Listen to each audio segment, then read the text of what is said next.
Kuliah kerja nyata atau yang dikenal dengan sebutan KKN adalah bentuk pengabdian kepada masyarakat oleh mahasiswa dengan pendekatan lintas keilmuan dan sektoral pada waktu dan daerah tertentu di Indonesia.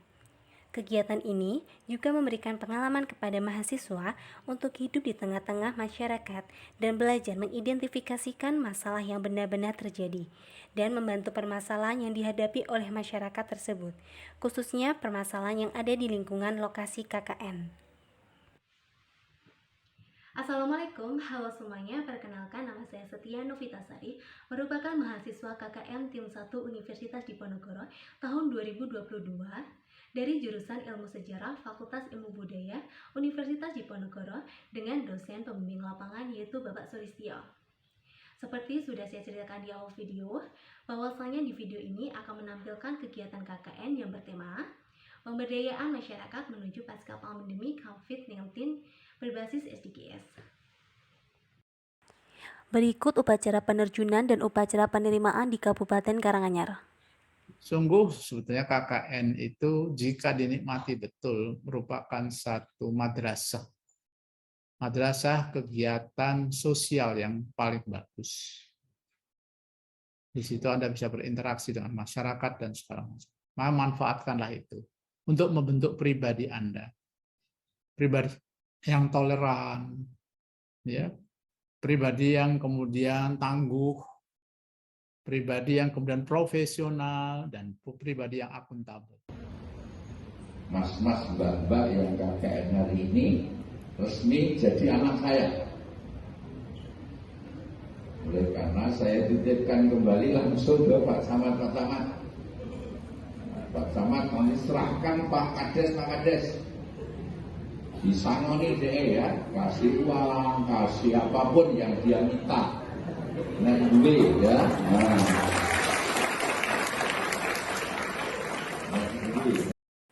Berikut survei dan sosialisasi kegiatan KKN. Dalam pelaksanaannya, kegiatan KKN ini kami lakukan dengan protokol kesehatan seperti menggunakan masker dan hand sanitizer.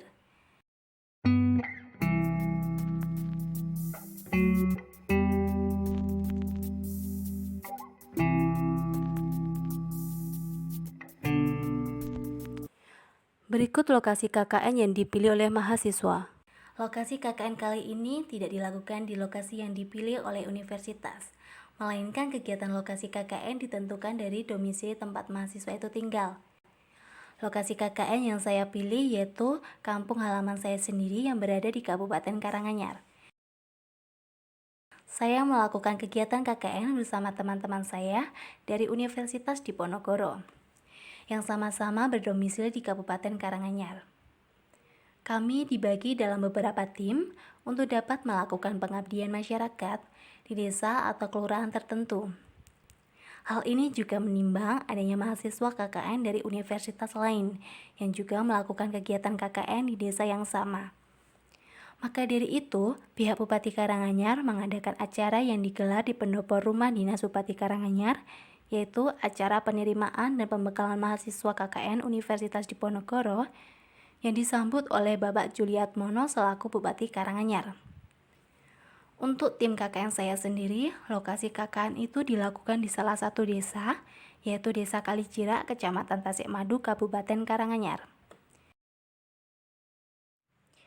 Di Desa Kalijira terdapat 5 kebayanan atau dusun, yaitu Dusun Bendorejo, Dusun Gunung Watu, Dusun Kalijira, Dusun Mencon, dan Dusun Jatiri yang terdiri dari 26 dukuh dan 41 RT.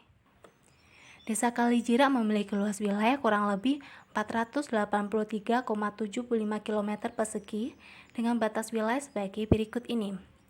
Sebelah utara berbatasan langsung dengan Desa Kaliboto, dan sebelah selatan berbatasan langsung dengan Desa Suro dan Desa Gaum, di sebelah barat berbatasan langsung dengan Desa Wonolopo, dan sebelah timur berbatasan langsung dengan Kelurahan Gedong. Desa Kalijira memiliki jumlah penduduk sebanyak 5.416 jiwa dengan jumlah penduduk laki-laki yakni 2.886 dan jumlah penduduk perempuan sebanyak 2.730 jiwa. Dalam Desa Kalijira terdiri dari 41 RT dan 5 RW. Berdasarkan survei, lokasi ini memiliki potensi di bidang ekonomi yang dapat bertumbuh dengan cepat, diikuti dengan perkembangan masyarakat yang pesat. Potensi lainnya yaitu berdasarkan tipologi desa Kalijira, ialah persawahan dan perkebunan yang biasanya ditanami padi, palawija, tebu, dan lainnya. Sehingga mayoritas penduduk desa Kalijira bekerja sebagai petani dan buruh. Selain itu, desa Kalijira berdekatan dengan kawasan industri, menjadikan mayoritas penduduknya bekerja sebagai karyawan pabrik. Berbicara mengenai sarana dan fasilitas yang ada di desa Kalijira, semuanya sudah mampu memenuhi kebutuhan masyarakat, mulai dari kantor kepala desa, balai desa, kolam renang, puskesmas, lapangan luas, posyandu, dan masjid.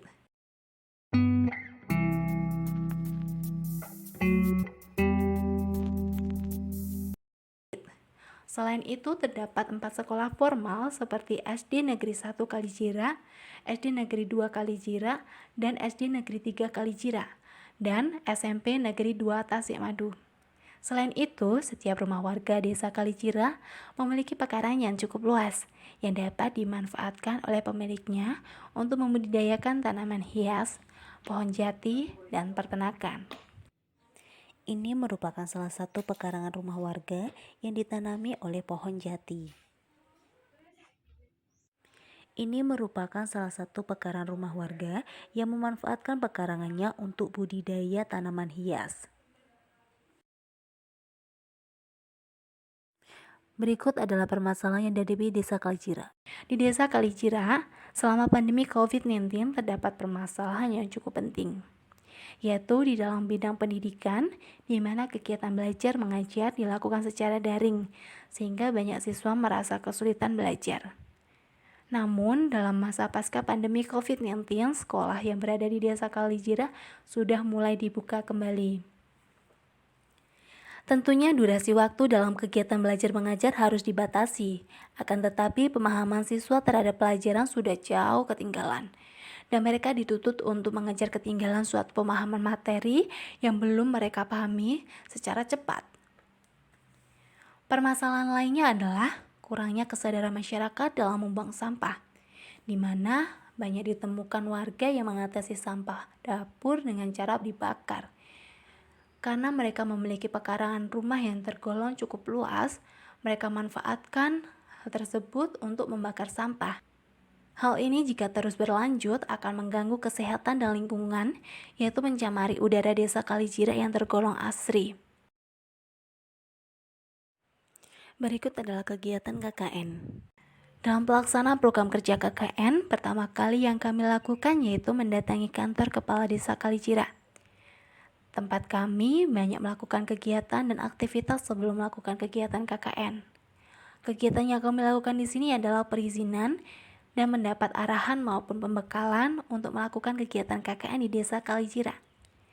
Selain ke kantor kepala desa, kami juga melakukan perizinan ke beberapa pihak yang bersangkutan untuk menjalankan program kerja KKN, seperti melakukan perizinan ke Ketua RT 8 RW 2 Dusun Talang, Ketua Ibu-Ibu PKK Desa Kalijira, Bedan Desa, Pak Bayan maupun Bu Bayan, Kepala Sekolah SD Negeri 1 Kalijira, dan Kepala Sekolah SMP Negeri 2 Tasikmadu.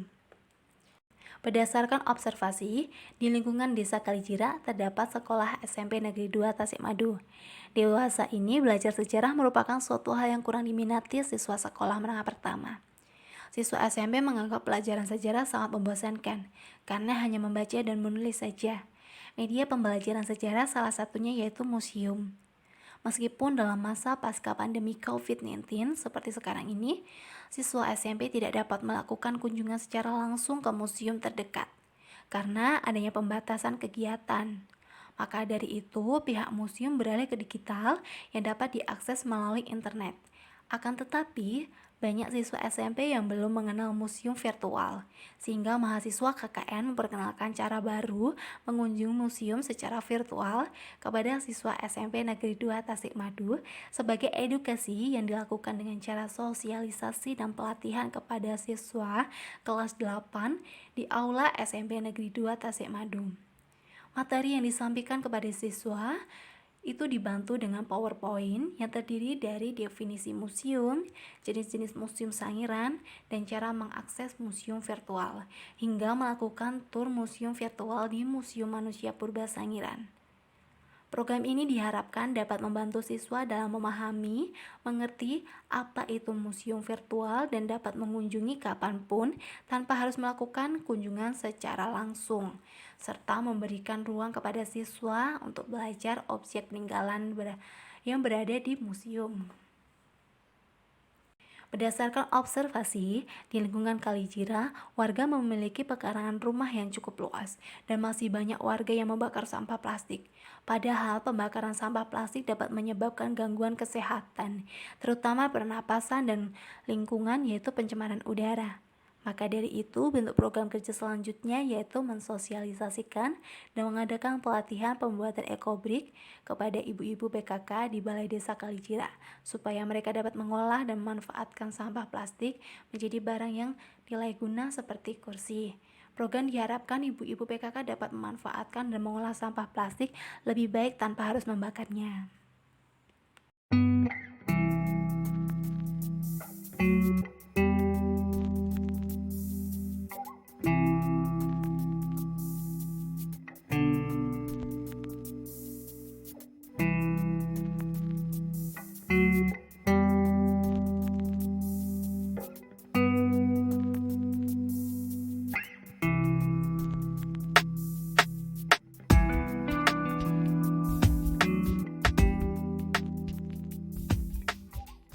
Berikut kunjungan dari Bapak Sulistyo selaku dosen pembimbing lapangan.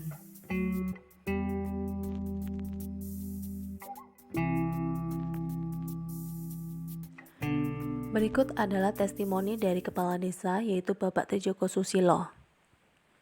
Bismillahirrahmanirrahim. Assalamualaikum warahmatullahi wabarakatuh. Selamat pagi, salam sejahtera, Om Swastiastu, salam kebajikan untuk kita semua.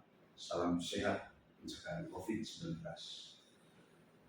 Adik-adikku yang saya cintai, mahasiswa Universitas Diponegoro yang pada kesempatan tahun ini melaksanakan kuliah kerja nyata di Desa Kalijira, Kecamatan Tasikmalaya, Kabupaten Karanganyar, kami sangat menyampaikan ungkapan terima kasih atas peran serta adik-adik semua dalam menjalankan praktek kuliah kerja nyata di desa kami. Sangat berarti sekali, sangat terasa sekali peran serta adik-adik di dalam upaya membantu pemerintah dalam rangka pencegahan penyebaran COVID-19. Harapan kami, apa yang adik-adik lakukan selama hampir 2 bulan ini mendapatkan ridho, mendapatkan balasan oleh Allah Subhanahu wa Ta'ala, Tuhan yang Maha Esa. Dan tentunya juga kami atas nama pribadi, atas nama pemerintah desa dan masyarakat desa Kalijira, mohon maaf yang sedalam-dalamnya atas segala tutur sapa, tingkah laku yang mungkin tidak berkenan di hati adik-adik mahasiswa semua. Sekali lagi kami atas nama masyarakat desa Kalijira mohon maaf yang sebesar-besarnya. Ada catatan penting yang kami tangkap dari 2 bulan adik-adik menjalankan KKN di desa kami, sudah menjalankan pesan-pesan kami, titipan kami kepada masyarakat dalam penjenengan berorientasi kepada masyarakat. Tidak ada radikalisme, tidak ada kepentingan politik, menjaga protokol kesehatan, dan selalu menjalankan pesan dari pemerintah desa.